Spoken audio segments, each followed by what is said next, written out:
Hello scrapbookers, this is Megan and I am back tonight, or today. I think I'm going to be posting this on Wednesday because my Tuesday was kind of crazy, so didn't really have a whole lot of time to finish up this video, but I hope you enjoy seeing it today.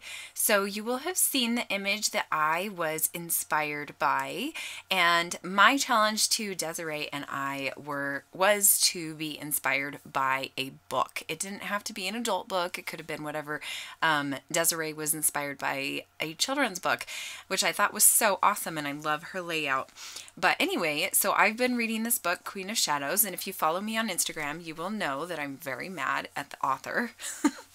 She is awful. But I loved this cover, and so I thought I would bring it to life with some acrylic paint on this layout. So I start out with just a red acrylic paint, and then I'm going to bring in white, and that's kind of going to be the cloudy area. I don't know if you call it clouds behind the woman that's in the photo. That's the main character, and so I was thinking, okay, I'm gonna just add some white onto the background to bring in that look. And I really love how this turned out. So I am going to let it sit overnight and come back the next day and finish it up. So here you can see I'm just kind of cleaning up a little bit, but you can see that I added two areas where the white paint was. Now here, I think this is actually the same day, and I'm playing around with my photos. So I had a bunch of 2x2 photos that I had printed off from our 4th of July parade that we went to last year. So I am just trying to decide the placement that I want, and I had a bunch of other photos from the 4th of July parade as well, but I decided to stick with these 2x2 photos, and I absolutely love how it turned out. Okay, so now here I'm back, and it's the next day, and I'm looking for a scrap piece of paper, but I think when I was doing my purging a year ago, I totally got rid of all my crappy paper. So I had to actually use a nice craft background paper, but I never really used craft, so it was okay. I was okay with it, but I wanted to have something on the back of it just to kind of help it not be so warped, because the paper was pretty warped. So here you can see that I was just kind of pushing against it and, you know, trying to form it straight. I don't know. What am I saying? I don't know. I'm tired. I wake up at 5 a.m. every morning, so give me a break. No, I'm just kidding. Anyway, sorry, it's late for me. It's 9 o'clock. I need to go to bed. But here you can see I have placed down this cut file, which I did get from Paige Evans on the Silhouette store. And then I also had a couple other cut files. I think those are free cut files from the Paper Issues store. And now I'm going to kind of play around with the placement of these photos. And right now you can see that I have them and they aren't touching.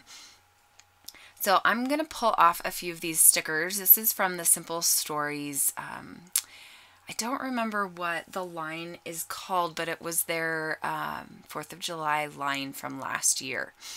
So I am tentatively sticking the word 4th, or the number 4th, down. But then I decide, no, I don't want it to be a straight title going up and down. I kind of want it to be going across the page a little bit. So I decided to move the number 4th over to the left, closer to the star, and then I'm just going to use these old Studio Calico stickers to write the word of. And I apologize about the zooming in and out. I had forgotten that I had turned on my zoom, and usually I do not turn it on. So I apologize about that. So here I'm just gluing down all 4 of these photos, and I'm liking how that looks. So I'm going to leave those there, but that is actually going to change in the end. So you will see that in the photos, reflected in the photos. So here you can see I'm kind of tracing a few of these stars and circles because I felt like it needed something else in the middle of this cut file. So here I am just erasing a few of the lines that kind of went into the middle. But I am going to just use some texture paste, I think is what it's called, or modeling paste, I think is what it is. So I'm going to pull out just some plain old white modeling paste and use this old, I think that's a Heidi Swap template that I got from Michael's, and it's just got some stars on that right hand side. So I'm just going to start putting down some of this modeling paste, and I really absolutely love how this turns out. So I'm just going to do that for a while, and I just kind of put it in random places around the layout, underneath the cut file, and then also I am going to end up putting it in a few areas next to the cut file and underneath the cut file and by the 4th of July parade title. So the title, or that little sticker that says parade, it actually has an S on the end. So my plan was to use a enamel dot or something, a sequin to cover it up, and it works out perfectly. I'm super excited and in love with how it turns out. I just use a little star sequin that I got from the Spiegel Mom Scraps shop to cover up the S, and it looks awesome. Okay, so let's see. I don't remember what I do. I just finished this yesterday. Okay. Oh yeah, I remember. So what I decided to do was pull out these sequins, and they are actually from a Christmas line, and I believe these were from 2016, so they're pretty old, but I made sure that I ordered a ton of these because I absolutely loved this little mix that she made. But I think they're called Holly Berries. I'm not sure if you can get them in her shop anymore, but they were a mix of lime green and red sequins, circle sequins, and then these pretty silver stars. So I am just going to start putting down all of these sequins, and then I'm going to use my glue dots or zots to glue down the star. Okay, so now I'm back and I have the star all glued down, and the paste, the modeling paste is all dried. So now I'm going to start layering these photos, and this is actually where I kind of start to change it up, because the fact that I wanted to be able to see the little cluster of stars in the bottom right hand corner underneath the photos, and so I decided to layer the photos instead of doing a more pieced together look. I don't know. Did that make sense? More blocked look. That's what I meant. So I am piecing them together. That's what I'm doing. And I really, really like how that turned out. So I'm going to add a few more stars around the layout, and I'm going to add some stickers from the sticker sheet as well. And then, yeah, that is going to be the end of my layout.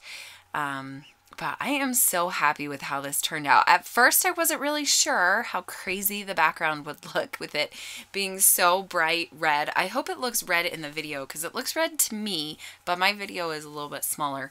It is definitely red and not orange, because I know sometimes reds can look orange. Oh, and I forgot I did this. So I decided the layout needed more mixed media, so I pulled out my white shimmers paints. This is called Snowstorm, and this is a spray mist. So now here I am going to start making my clusters, and they are super small clusters because the layout is kind of so busy and crazy. I didn't want to do too much, so I'm going to use a star in each one of the clusters from this sticker sheet, and then I did put that little I I think it says Happy 4th sticker to the right. And then I did put the pictures in the upper left hand corner. I kind of sandwiched them all in together. So there you can see that. Thank you so much for watching. Make sure you head on over to Desiree's channel, and I will see you guys again in 2 weeks with another Image to Creation challenge. Thanks so much for watching. Have a great day. Bye!